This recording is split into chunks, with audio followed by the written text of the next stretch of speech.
So question, would you raise interest rates right now to create a recession?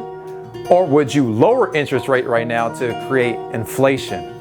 It's actually an impossible choice, but it's one our government has to make. And here's why. Let's get right into it.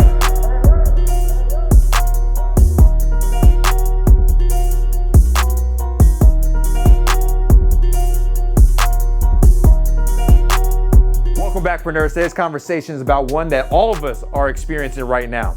And one of the things that we're experiencing right now is maybe inflation. What's going on with gas prices? What's going on with the price of milk? What's even going on with baby formula right now? Everything's going up and we're all being affected by it.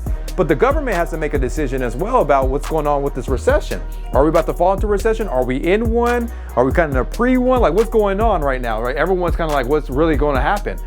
But the real question is what the government has to make a decision with right now. And they have to make the decision, because if they don't make the decision, our whole economy is going to collapse.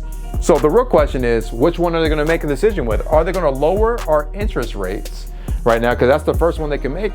And there is literally a consequence from doing that. If we keep lowering our interest rates, we will have higher inflation. That's just the reality. I mean, inflation right now is pointed to be at what, 8.35%. But if we keep lowering the interest rate, it's going to skyrocket to a whole different level. The other option they have is to increase the interest rates, and there's a consequence for doing that though. It's called a recession. And where recessions happen, what happens? Let's look at what happens to the real estate market. 20-30% decrease on value of equity. And then you start looking at what employers have to make a decision with now and saying, man, my profit's being eaten up, so I can't pay my employees the benefits I was. Maybe I have to start laying go a lot of my employees. Is already starting to happen already. So these decisions have to be made. They got to either go the left or the right. But the real question is, which one are they going to make? And the real question for you is, which one would you actually make if you were on the side of the government right now and you were behind the seat saying, man, which one should we do? This is such a big dilemma. It's such an awkward situation to be in right now. It's like a rock in a hard place.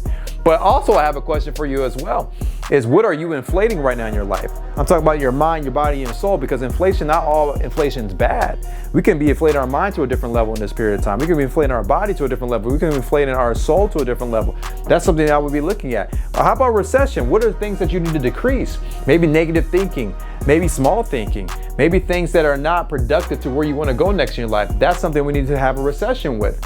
So yes, these things are happening and are affecting our pockets and maybe are affecting our lifestyles, but there's other ways to look at these two different terminologies right now, inflation and recession, to also increase our life, to make sure that we're living our best Preneur life. But my question comes back in full circle. All right, the government is what, in an awkward situation. Which one should they check off? Should they check off what, lower interest rates, or should they check off higher interest rates?